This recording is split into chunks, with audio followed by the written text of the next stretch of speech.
Is experiential marketing valid for the solo entrepreneur?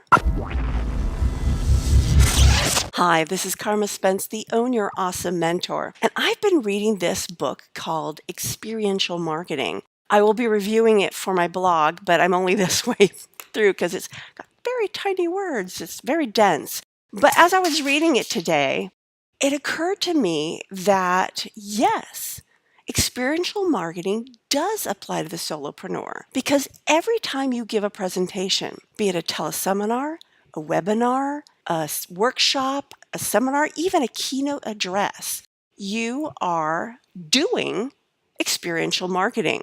And what really triggered that for me today, I was reading the chapter on the better creative model, and she was talking about brand personality. And it occurred to me, since I spent the last week totally focused on writing my book, that brand personality was basically a fusion of the power of passion and the power of authenticity. Your brand personality is a condensation of your own personality. It's the part of your personality that is expressed through your business. And because of that, you take that and along with some of the tenets that are explained in here, such as creating emotional connection and creating experiences, that's what creates the experiential marketing. Because when you are up in front of an audience, be it virtual or live, you are creating an experience with them.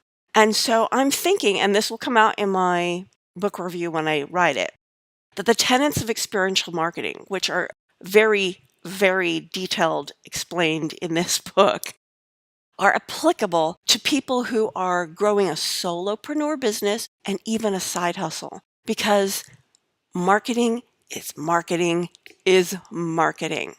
So start putting on your thinking hat. How can you make the experience of working with you or listening to you give a presentation create emotional connections with your target audience? This is Carma Spence, the Own Your Awesome Mentor. Remember this, don't box yourself in. Spread your wings and fly. Because you, yes, you right there, are capable of more than you know. I hope you enjoyed this video, and if you did, please give it a thumbs up on YouTube and let me know in a comment below. If you have questions or suggestions for future videos, also put that in the comment below. I want the weekday wisdom to be something that you value. I look forward to watching.